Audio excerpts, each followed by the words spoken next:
How many of you thought about some things that you know that you deserve or you want out of life or you would like to enjoy experience and you found yourself blocking yourself? Raise your hand if that ever happened to you before.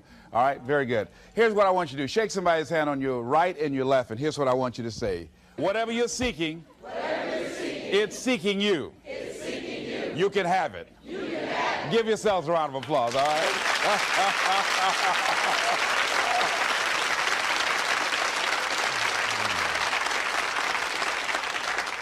Now, the reason I brought that up is I was riding with a friend the other day, and I know this friend of mine who has been working on a job where she's been miserable for a long time. She was telling me about how she was miserable on the job and how she was so unhappy. So I said, if it's that stressful and if it's causing you that much pain, I say, why don't you just quit and do something else? And she said something that really put her in the chorus line with a lot of other people. She said, I would, but.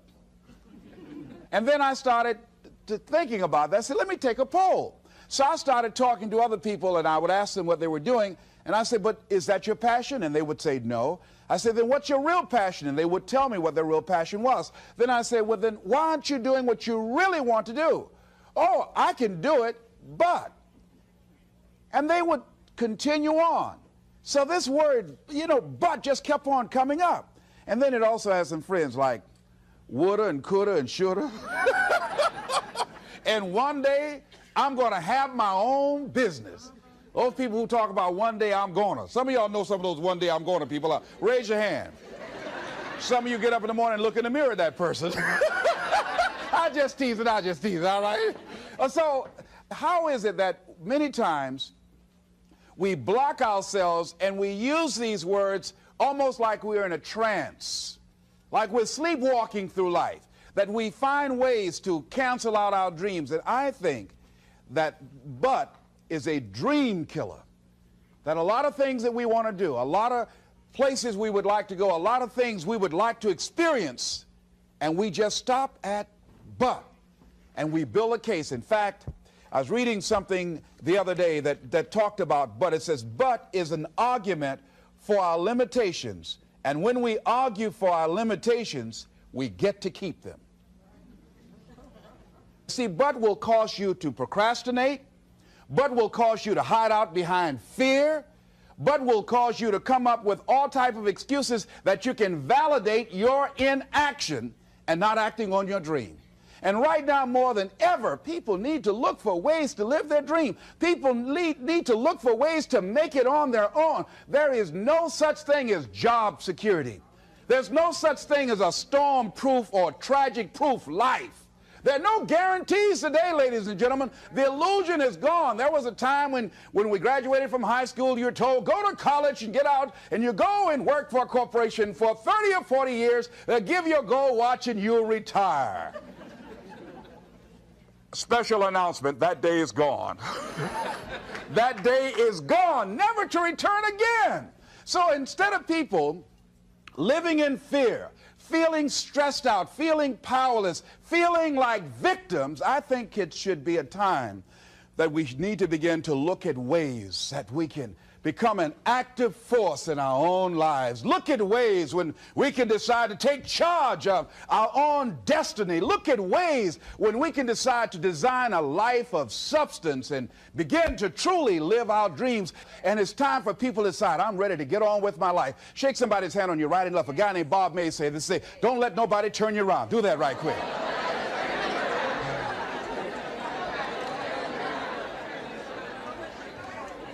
Now, a lot of people say, I'm going to live my life one day when things get right.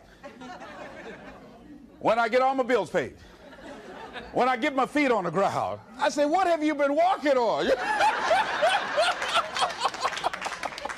See, there are no problem-free moments. A guy named Dimples had a record one time called, If It Ain't One Thing, It's Another. And I say, if it ain't one thing, it's 12 others. Always something there to build a case on why you can't move on, why you can't grow to the next level, why you can't begin to manifest your greatness, why you can't begin to live life on your terms. Always something there to block you, to keep you where you are, and keep you from beginning to develop your true greatness. Always some fear. How do we handle it? And I'm saying that if you've been hiding out behind but, if you've been using the fact that you don't have enough money or you don't have the education, take it head on. Go get the education. I was saying to a guy the other day who was saying, I said, how old are you? He says, 47 years old. I said, your sister tell me that you can't read. He said, that's right. I said, why? Well, you know, I didn't go to school. I said, excuse me, how old are you? I'm 47. 47? Yes. And you can't read or write? Yes. Have you ever heard of adult school, adult education? Have you decided that you should learn how to read to begin to expand your world? Why are you using that as a racket? Why don't you decide now that you're going to expand your world, that if other people can learn, you could learn too? Well, it's hard for me. Have you been and sit in a class yet? Have you signed up yet? No, I haven't. See, a lot of people say no, ladies and gentlemen, to things, and they don't even know what they're saying no to. They haven't even challenged themselves. He hasn't even gone to sit into a class and say, teach me how to read. Instead, it's been easier for him to go through life, he thinks, trying to play a whole con game, pretending he knows how to do something that he doesn't know how to do. And you know what? Most of us go through life like that. Most of us go through life pretending that we're satisfied where we are, pretending that everything is okay, pretending that we don't have any special goals or ambitions or desires, when really deep down inside we do really want more. But if you look at our behavior, if you judge based upon what we do, that really will tell you some true stories about people, because you have to judge a tree by the fruit it bears, not the fruit that it talks about. See, a lot of people pretend that they want more out of life, but all you have to do is watch their actions. That will tell you something. So I used to pretend that I wanted to lose weight, but how could you tell I was pretending? Watch me when I have a piece of sweet potato pie.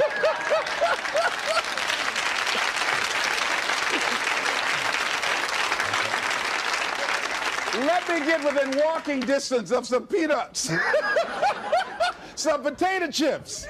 See, I was pretending that I really wanted to lose weight. No, you just watch what I eat. I tell you what I'm seriously committed to. People will tell you, oh yeah, one day I want to have a restaurant. See, they're pretending they want to go into business for themselves. They're not serious. How can you tell, Les? Watch their actions. Watch what they're doing. The proof is in the pudding. So if you want to do something, if you've thought about something you want to do, take it head on. Decide that you're going to start looking at it, start doing research on it, start tackling it, start becoming involved in whatever and wherever it might lead you to begin to explore the possibilities in that particular thing that you're seeking, so that you can begin to learn all you can about it. Decide that you're going to face it, that whatever shortcomings you have, that you're going to strengthen yourself there. Whatever training that's required, that you're going to go get that training, that you're going to get started right now. George Washington Carver would say, do what you can, where you are with what you have, and never be satisfied. S.B. Fuller used to say, and you heard Joe Dudley talk about, always strive to be more than that which you are. Yeah, don't get satisfied with yourself. Always know that wherever you are, you can enjoy more, that you deserve more. But most people, you know what they do? Most people go through life quietly and safely, tiptoeing to an early grave. Find out what it is you want, and go after it as if your life depends on it. Why? Because it does. People that have found their passion, people that found the things that they love, people that have found the things that they can pour their lives into, those people live longer. I was in New York and I had to do a seminar at a special church, and a guy by the name of Reverend Johnny Youngblood. And I said, how is it that you were able to build this big housing facility and got all of the various community and religious groups together to have this dwelling for 2,000 residents that were once homeless? How were you able to take on this responsibility? Wasn't it overwhelming? He said, the kind of work I do, he said, it's in me. I've got to live what's in me. And I think that's everybody's desire in life. You got to live what's in you. Life is just too short and unpredictable. But what do we say? But there'll always be tomorrow. Oh no. There's no guarantees you're going to show up tomorrow. There are a lot of people who were here yesterday that they're not here today. There are a lot of opportunities that were around yesterday. They're not here today. Oh, you can wait, but you know what Abraham Lincoln said? Well, good things might come to those who wait, but only the things that have been left over by those who hustle.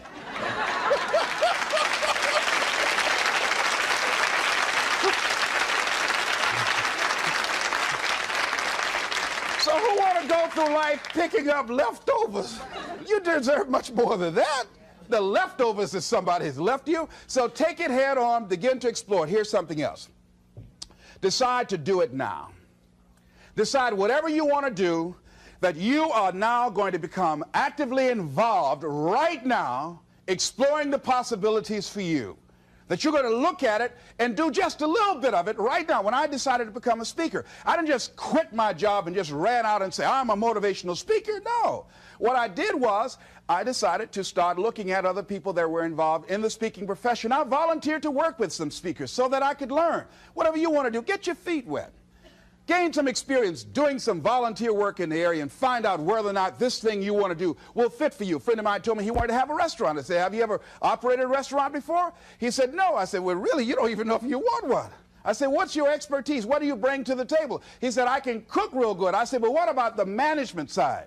What about the business part of the restaurant? You're not going to be cooking all the time. Somebody's got to receive the money. Who's going to manage the personnel? He said, you got it right. You got a point there. So this guy got a job in a restaurant in the evening time on a part-time basis. After doing that for a while, he said, you know what? I think I just want to be a chef. He said, after working there, people didn't show up to work. He said, it's hard to find the help. People weren't responsible. The headaches, the guests were just giving him problems day in and day out. They weren't ever satisfied. He said, no, I just think I'll stick to cooking. See, you got to find out what fits for you. Because you might decide that after you go up in there and examine it and experience it and get some experience under your belt on it, well, you say, this is really not what I want. This does not fit for me. So decide that you're going to do that. Now, John H. Johnson said something that's very important. He said, there's no defense against an excellence that meets a pressing public need. See, whatever you decide to do, look at it and find out what is it that I have that I could bring to the table that can begin to enable me to ensure that I could be successful in this. Where is the opening for you? There's room for you out here in the arena called life. There's room for you to come out and live your dream. Don't allow but to keep you in the corner or keep you up in the bleachers looking at life, being a spectator, not being a participant, making a difference in life. I believe that all of us came here with something. All of us showed up to give something, and that nobody's going to give that service that you have to give. No one's going to produce your product. No one's going to write your book. No one's going to open your academy. No one's going to begin to create your daycare with a special curriculum to help to cultivate the high self-esteem in our children. That's your idea. And if you don't bring your idea out here, when you die, all of us will suffer because we've been deprived of your genius because you allowed but to keep you in the bleachers and not pursuing your greatness. You take it to your grave with you. And that's what most people do. I think that's why the guy said that many people die at age 21 and don't get buried until they're 65. They're walking dead. You can tell them by the way they walk. How they look in the face. When they speak to you. I was giving a speech in this high school, and a lady came after school. She said, Mr. Brown, I want to talk to you about my son. I said, what is it? She said, he's not motivated. I said, I wonder why.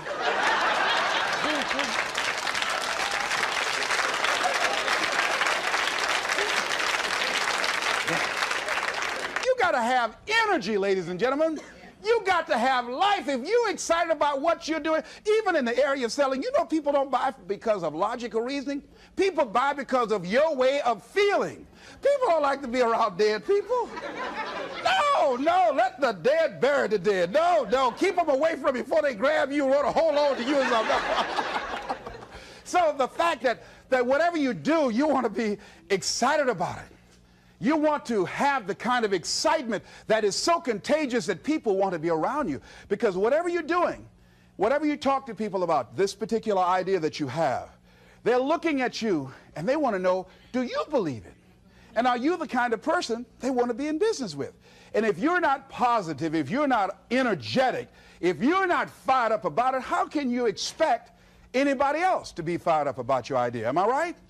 All right, repeat out to me, please. I'm going to be fired up about my dream. I'm going to go at it with everything I got. Shake somebody's hand on your right and left and say, you got what it takes.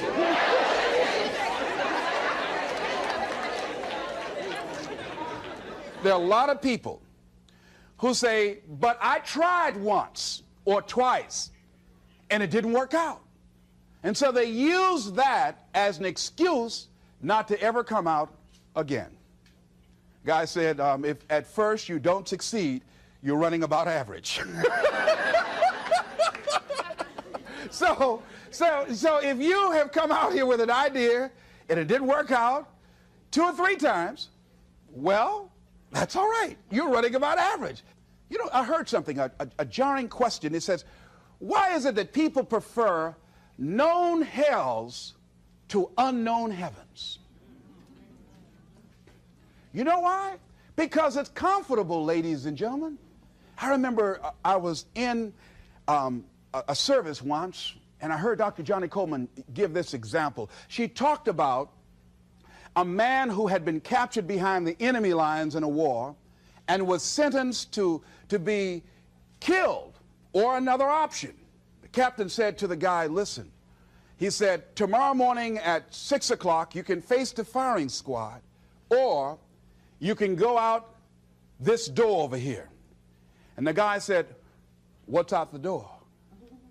He said, no one knows. All we can tell you is just unknown horrors. He thought, and the next morning he selected the firing squad.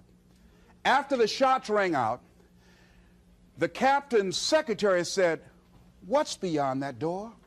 And he said, freedom. But very few people would select to do it because it's unknown. See, a lot of people never live their dreams.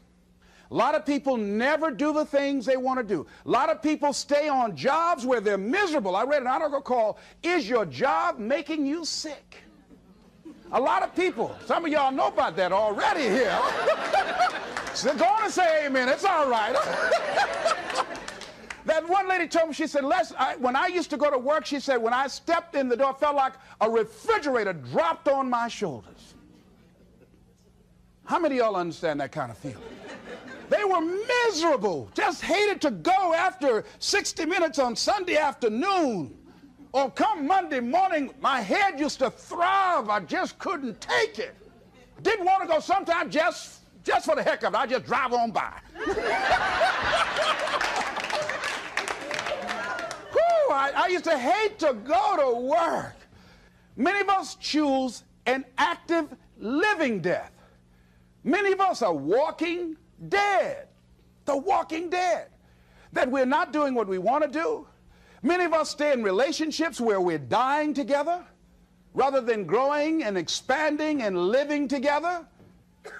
We're miserable, but because we don't have the courage to see ourselves beyond that relationship that has turned toxic, we go through life living dead people. And you can always tell couples that have been together for a little while. Go in a restaurant, the ones sitting side by side, giggling and talking to each other, feeding each other with their fork and spoon, they just got together for 1 week.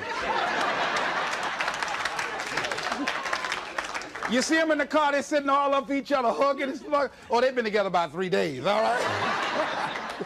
But if you see people sitting in a restaurant, see a couple, and they're sitting in front of each other. Takes so long for this food, I wonder when they're going to hurry up. Those are the married ones. Oh, but what if I know people have been married for years, living in 2 separate rooms, sleeping in 2 separate beds? Well, it's cheaper to keep it. Not necessarily. It's according to the price you want to pay. See, the price of peace of mind, the price of living the truth, of being honest with yourself and say, wait a minute, it's got to be more than this. So you've got to decide, wait. even if things don't work out, even if I experience defeat or failure, that does not make me a failure. It's a difference between failing and being a failure. If things don't work out, if you don't produce the results you want, that's all. But don't confuse who you are with the results that you produce. I used to be a state legislator in Columbus, Ohio. And I remember once I was going to introduce some legislation on the floor, and after getting that legislation passed, a guy came up behind me, and he had some legislation that I opposed him on that. And I was about to stand up to debate this guy, and the guy next to me said, "Excuse me, don't debate that guy." "Why? Do you know who that is?" I said, "No, that's Will Kosky from Toledo. That's a bad dude. He's a lawyer, Les. That man can debate." "I don't care. I'm Les Brown, Mamie Brown's boy."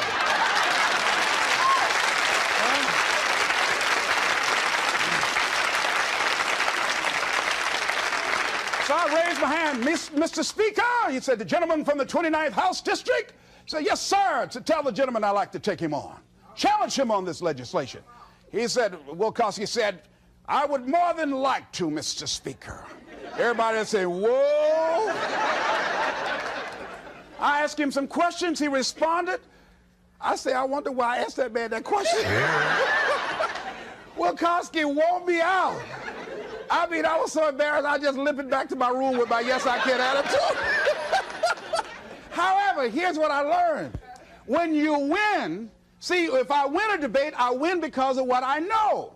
When I lose because of what I don't know. So I had to check out, what is it that I did not know? I wasn't prepared. I did not do enough research. I did not do my homework. So he handled me like he wanted to. So I came back again. I waited on some other legislation, did my homework, but he was more than able to take me out again. But pretty soon, each time it would become a little bit more difficult and a little bit more difficult. And the older guy said, "Would you argue in behalf of this legislation for me?" I said, "Sure." I started volunteering to do work in the legislative committees for the older guys. I said, "Absolutely." And the more I did it, the better I became. And then people began to start respecting me. And when I would ask and say, "Mr. Speaker, I'd like to speak on that bill," some guys' lips start trembling and stuff, like Jimmy. Wait a minute, is there anything wrong? Do we have a problem here?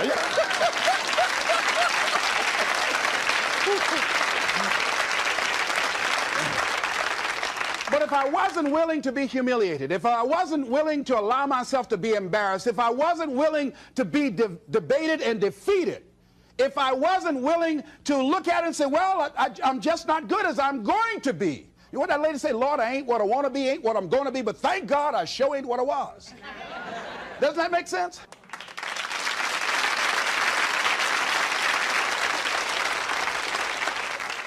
See, you want to learn all you can in life. You've got to be willing to experiment. You've got to be willing to learn to dance with life. You know, Larry DeAndre said, if you don't learn to dance with life, life will pass you by and get another partner. I'm saying you're going to have to dance even if you don't want to. You're going to have to dance with life. So you might as well learn you some steps, because it's going to drag you out on the floor anyhow. So you better get out there and try to do the twisters. Try to do something, say, "Life, is this looking all right?" Because life going to put some knots on your head anyhow. I mean, he'll come up in the bleachers and slap you before everybody. Why? That's called life. No one is immune. Just think, just over a year ago, everybody's talking about Donald Trump. He was a darling of America. The American dream fulfilled. Just over a year ago, less than 2 years, everything that people were bragging about, this wealthy, invincible American figure, look what has happened now. Everybody, no one is exempt from that. I was talking to a friend of mine by the name of Maria. And Maria, who was diagnosed as having muscular dystrophy at age 15 and wheelchair bound, figured that enough had happened to her. She was somewhat immune, she felt, unconsciously, from any more accidents or misfortunes in life. Her wheelchair malfunctioned.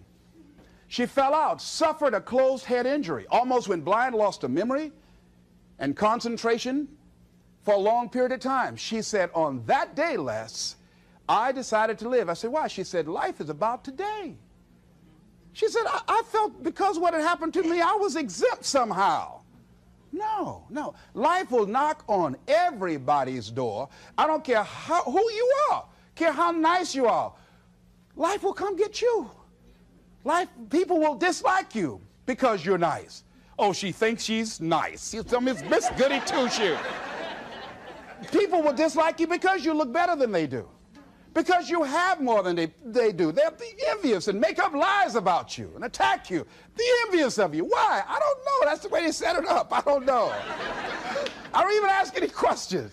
That's just the way it is. That's the way it is. Handle it. And that's what Maria said. Les, I'm going to live.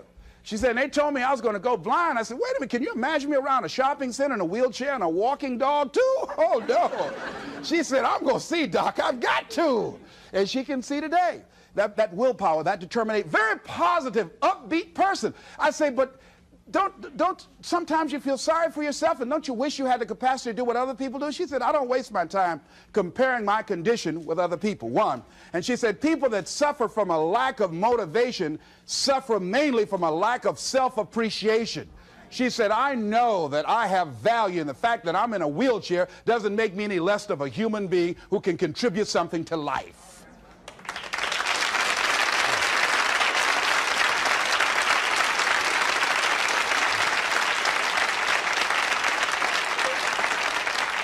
And I'm saying that all of us can begin to affirm that my life is worthwhile. Doesn't matter what I've experienced. Doesn't matter about what I don't have. Doesn't matter about what I've gone through. What's important is that where I am right now, that I live life and I experience my life fully. She said, Les, before the accident, I wasn't living 100% of my life. I said, what were you living? She said, around 20%. And I said, you know what? I said, I know what that's like. See, if you go through life holding back, and most of us do, most of us, if we ask ourselves, have we done all we can do? Most of us will have to answer, no, we haven't. We've been holding back. We have ideas that we don't act on, things we want to do. We're afraid to take chances. We go through life trying to seek security and not coming outside of our comfort zone, and we take most of our stuff with us to the grave. And I'm saying that the fact that you're still here, that you're still breathing, you've got some more work, and you owe it to yourself. You owe it to yourself. So when you get up in the morning, that you can look yourself in the face and say, hey, I'm living my life on my terms. That's important. Not to give up on your dream, not to give up on yourself. Now, are there going to be some moments when you want to give up? Yes. Will there be some moments when it's going to seem like it's impossible?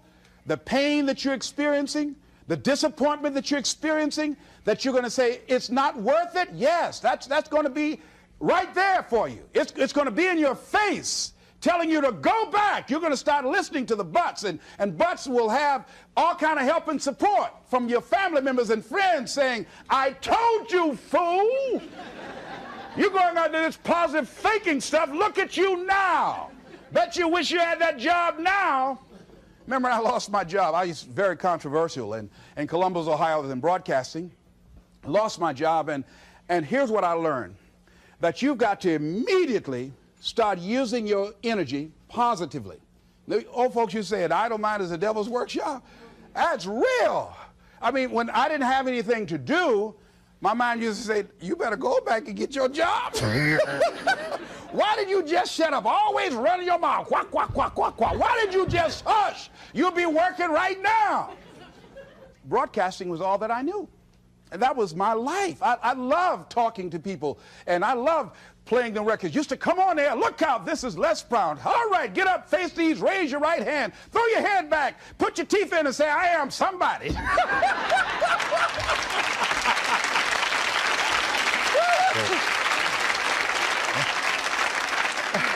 Now, here's what you discover when you're real good at what you do. A lot of people will find you to be a threat.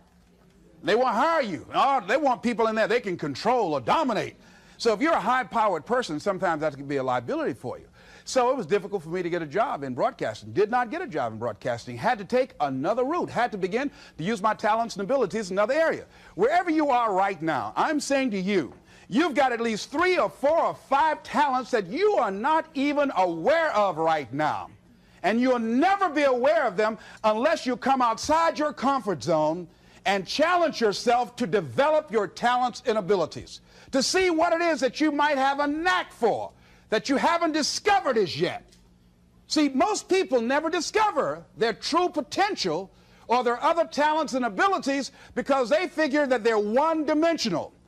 And they don't try and stretch themselves and learn more. Guys say, he who learns the most earns the most. See, if you start learning more things and finding out and experimenting with your life and finding out what else fits for you, here's what you discover, that as you start working with it, and the more you do it, the more you realize other ideas coming to you, the more creative you can become.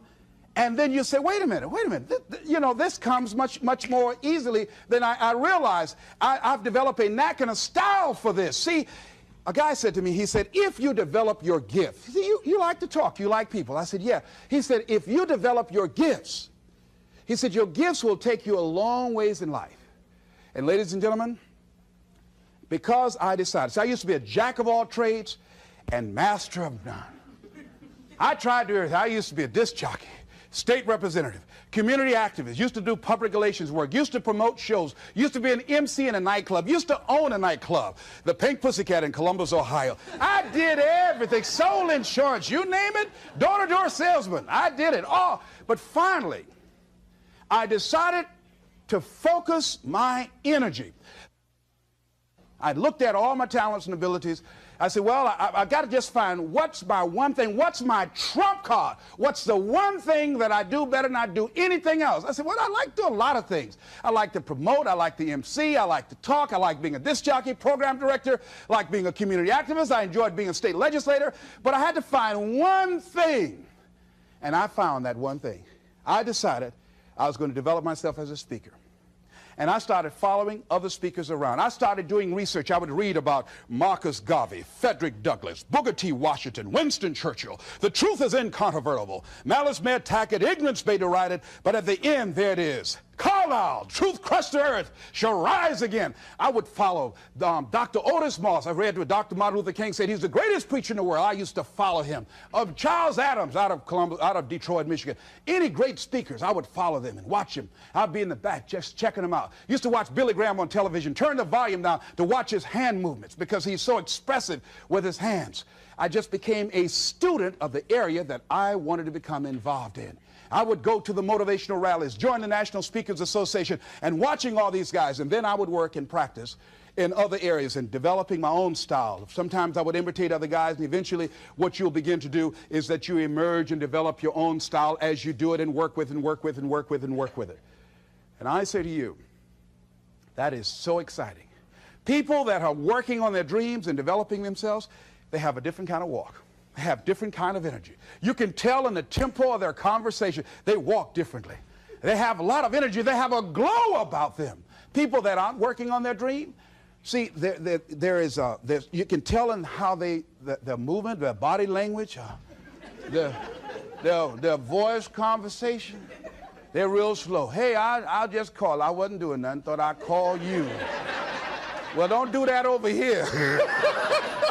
They look at a lot of television. What's on? I don't know. I'm just looking. No, no, you got to watch this. You don't want to be like that. You want to actively be involved in creating life and making it exciting for you. See, if you watch the news all day and read what's happening in the newspaper, you'll be scared to come out your house.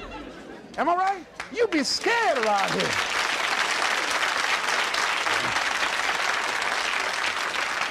See, you got to keep the little boy and the little girl alive in you. See, most people don't smile. You know that? Just smile. Just smile sometimes. You know, even if you're homely, you look good when you smile. Watch this. Isn't that something? Smile at a homely person on your right or left right quick. You know. Now, if you look over there and they're already smiling, then you are the homely one. I'll just play it. I'm glad to be alive. And so I feel like that. You know, Robert Elliott, who's the head of the cardiology department at the University of Nebraska, he suffered a massive heart attack. He was in the hospital for 3 months, and while there, he reflected on his life after this near-death experience. Because his mother and father, both of them had no history of heart failure, both of them lived to be over 80, and he wrote something. In order to live a long life and be happy, he said, rule number one, don't sweat the small stuff. And rule number 2, it's all small stuff. Isn't that real? That's real.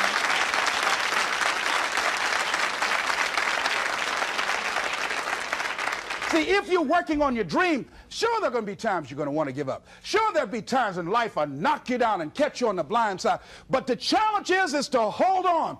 And if you hold on tenaciously, I say the universe is on your side. A way will come out of nowhere. Someone will step forward and help you. Just a blessing. Who are you? I don't know, but thank you for coming. Hey.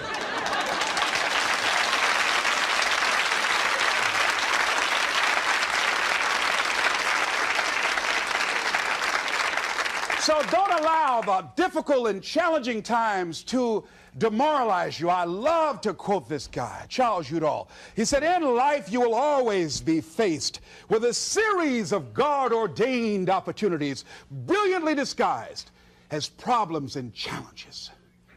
And I'm saying, in your hands, you have ideas. You have been given something to bring to the universe that was not here before you showed up. See, nobody, ladies and gentlemen, is going to give Les Brown's speech.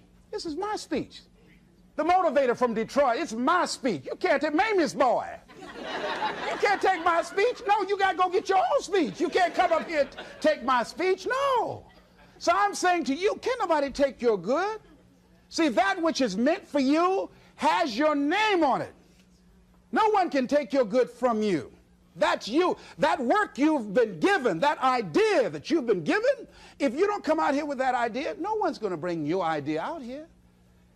Whatever you're sitting on, whatever idea you're working on, whatever passion, you got to be like Johnny Youngblood. He said, hey, I've got to live what's in me. And let me tell you, I'm happier than I've ever been in my life. Why? I got peace of mind. You can't even put a price tag on that.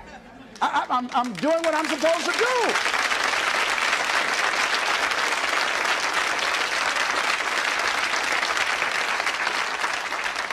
And I say to you, the universe is calling you. A young lady wrote me a letter once after hearing me speak in Detroit, and I had just finished working with some kids, and it really was a short letter.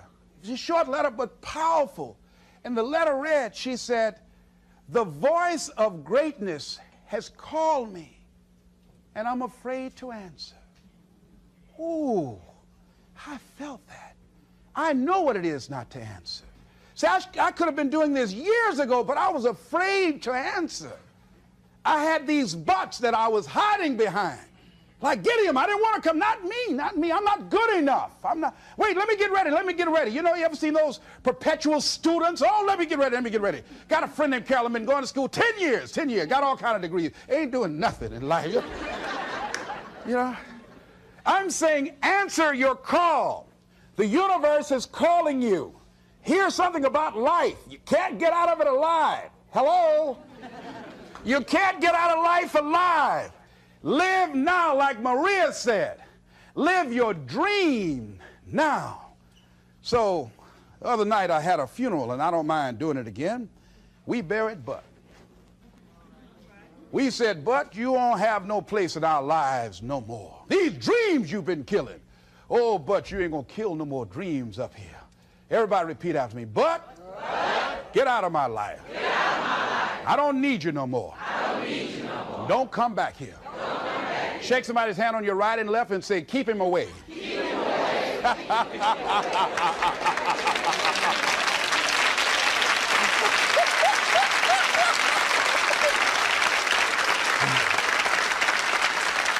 So finally I say, look at your life and decide that my life is beautiful, that my life is meaningful to me. I'm not exactly sure what I want to do, but because my life means so much to me, and there are no guarantees in life, I'm going to live as much as I can each day. I'm going to do what I can where I am right now. And whatever I shared with you, I read a book called It Works If You Work It. That's what Johnny Coleman said. See, if you don't decide to act on your dream, if you don't decide to make a decision to live your life, if you don't decide to step into your fears, if you don't decide to say yes to your life, it will never work for you. The time for just wishing is past. Time for doing, that's the time right now. Time for acting on your dream, holding on courageously, as Winston Churchill said, and not lose enthusiasm. Time to face yourself and talk to yourself in the mirror. Time to look around and become creative and see what need or service that you can provide with high standards so that people will talk about you being a master at what you do because of the commitment of pride and excellence and high standards that you've set for yourself. It's time for you to look within yourself and decide that I'm in charge of my destiny. I'm in charge here, and I'm not going to allow anybody to turn me around. I am determined that I'm going to make it. And here's something, ladies and gentlemen, when you make it important, it's not a preference. It's not negotiable. It's a must. And when you decide, I'm going to do it, regardless of the opposition, regardless of the difficulties, I'm going to make this happen because it's important to me, I'm saying the universe will yield to you and life will never be the same again. Live your dream. This is Mrs. Mamie Brown's baby boy, Leslie Calvin Brown, saying it's been a plumb pleasing pleasure as well as a privilege.